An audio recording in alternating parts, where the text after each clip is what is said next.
Yeah, this is ASAP. This is just a quick little commentary I did with my friend. Just telling a story. It's a free for all gameplay. I think it was my first free for all gameplay like ever on GoW. I think I went like 25 and 12. Like nothing like really special. It's just something to throw up there. And uh, the commentary is really long. Came out to I think like 16 minutes or something. So I'm gonna have to split it into two videos. Leave me feedback, like if you like the story, if you want me to do like more stories or whatever with like friends or just me. Just let me know. Let me know if you enjoyed it. All right. I'm here with guess a special kind of commentary. Excuse me if I sound tired. I've had a long couple last days, and I just got home. It's kind of late, but I have a friend here. Introduce yourself. I'm Kory, aka L7 Dreamer. Yeah. You watched his first video? Yeah, he's the nigga spinning around at the beginning of the. Yeah, exactly. All right, but we got a special commentary here. We're gonna tell a story happened to us a few months ago, celebrating my friend's birthday, and it was a crazy kind of night. Like looking back at it, like we can laugh at it now, but I was kind of annoyed while it was happening. But Well, all right, let's just yeah. I was laughing myself. I mean, let's get into it. So it's my friend's birthday, and I was me and Kory were chilling at our respective house. Like I was at my house, he was at his house, and my friend was downtown at a bar with his family, and he had just finished playing flag football with them in this like little league or whatever, and he hits us up, and he's like, "Yo, you guys want to come down and like celebrate my birthday? We just chill at the bar and whatnot and drink." So me and Kory were down. Kory lives the usual like spontaneous like invitation. Yeah, exactly. This nigga always. What was it, like, yeah. 7 o'clock. we're gonna describe Diego in a second. Like I have something specific in mind. But Kory lives in Brooklyn. I live in Manhattan, and the bar was in Manhattan, so it was a lot quicker for me to get there. So I was the first one to get there, and right off the bat, like I knew this nigga was like kind of toasted, cause I came walking up to him. He was outside the bar smoking a cigarette with his cousin, and I walk up to him, and he didn't realize it was me until I was like literally like 2 feet like away from him, and he was like, "Oh shit, what up?" And I was like, "Oh god, this nigga," this nigga was talking like he was already kind of like he was a little kind of twisted or whatever. So we go into the bar, and we have a few drinks. We were drinking beer, we were taking shots and shit like that with his family, and this is all like I guess Kory, you were on the train like on your way downtown, so like. Yeah. I knew this nigga was kind of like he wasn't like gone, but he was like a little tipsy. So, his cousins and I think his sister, they decided they were gonna go out. They were gonna go out clubbing and some shit. So we walked them to their car, and we were playing catch with the football that they had been playing with, flag football, and we walked them to the car, and we decided to go back and keep drinking, wait for Kory to get to the bar. So we keep drinking, we keep taking shots and shit like that. And we were watching, I think, college football, and then you came in. Yeah. Like we ordered food and we started eating. We were drinking beer and you came in. Was it like 9 o'clock? Yeah. When I got there. Yeah. Like what did you notice anything like right off the bat with him? Well, first off, I could tell from I don't know when I got off the train and I was texting you guys. I was like, "So where is this place?" You were like, "Oh, you just go this corner, that corner, and it's like across the street." I could already tell from that text. I was like, this nigga has no idea what he's talking about. I was like, what are you talking about? Like, how am I like, all right, I'll come get you. I was like, down the block, across the street. Like, they gave me the worst instructions of all time. So I was like, all right. But eventually you got there. A little bit of, yeah, you got there, and we kept drinking. And we were eating and shit like that. And college football was on. And so my friend Diego starts talking about how, man, we could have made it to college football.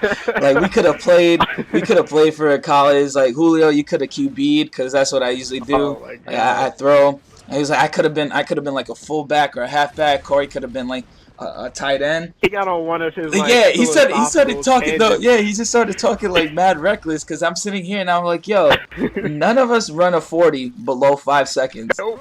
So first off, let's just chill out right there. Second, like, I don't have that great of an arm, and like you have to understand this nigga. Like for any of you guys that like follow me on Twitter and shit like that, and like realize or like have talked to me and like think I'm like the biggest hater of all time.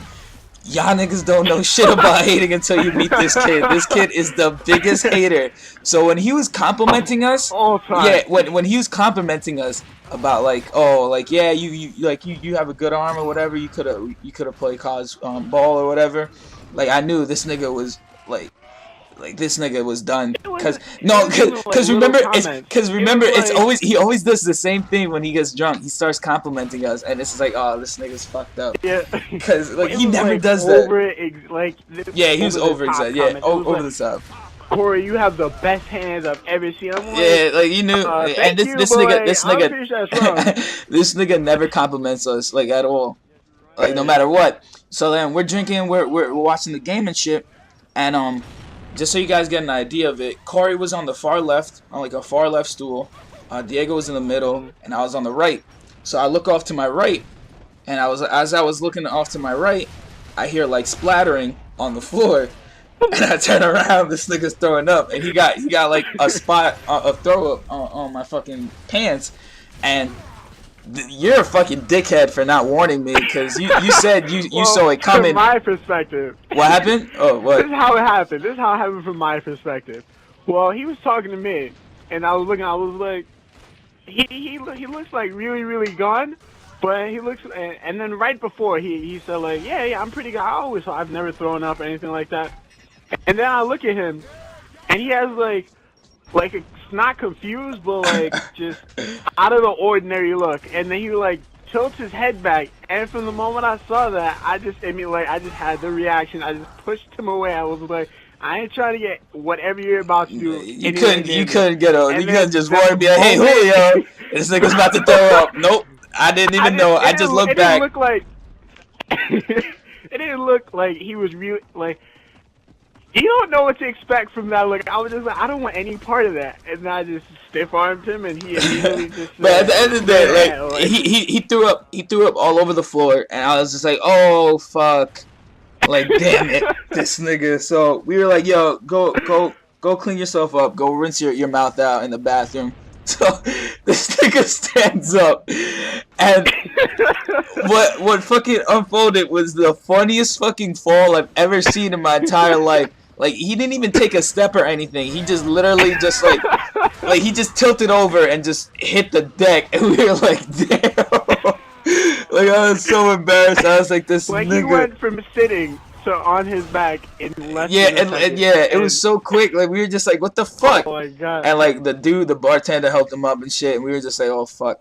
We're sorry about this. I had my head him down. like on the counter just cracking up. We sent him. I had no shame at that point. It was just too funny. We sent him down to the bathroom. And this is where it gets like just fucked up. This is why I hated this night. He had an envelope of money on the bar table. And so he pees. Yeah, we pay. Money. Yeah, we pay or whatever, and then we bounce. We go to take the train. At this point, it started to rain. So on the train is when this nigga realizes like, oh, I don't have my money. Like we have to go back. So we get off at the next stop. We take a taxi back to the bar. At this point, it's pouring, and so I leave Kory and Diego like under some scaffolding, and I go run across the street, and just running like across the street in this rain, like I was soaked. So I go up to the bartender. I'm like, yo, did you see an envelope full of money? He was like, nah, man. You guys didn't leave anything. So I go back to him. I was like, yo, he said he didn't leave anything, but Diego was still drunk, and he was like, nah, that can't be. Like I couldn't have lost that money. And he goes in.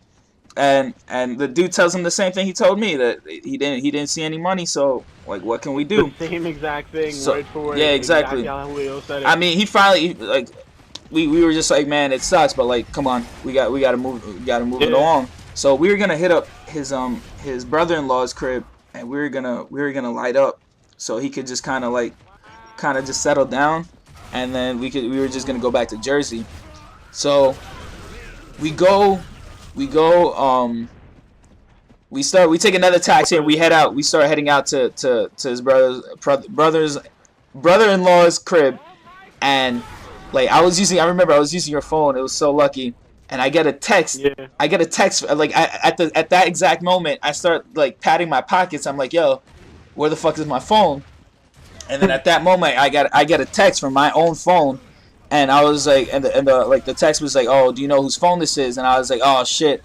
Oh, thank God someone found it. And I was like, yeah, I lost my phone. And he was like, all right, I can meet up with you so I can give you your phone back. So I dropped these two off at the apartment building, and I take the fucking taxi into East Harlem. Anyone that's from New York knows that East Harlem is just grimy as fuck. And it was like midnight. It was like past midnight, and I it's an area I don't know at all. So I didn't even know the dude. So I didn't know what to expect.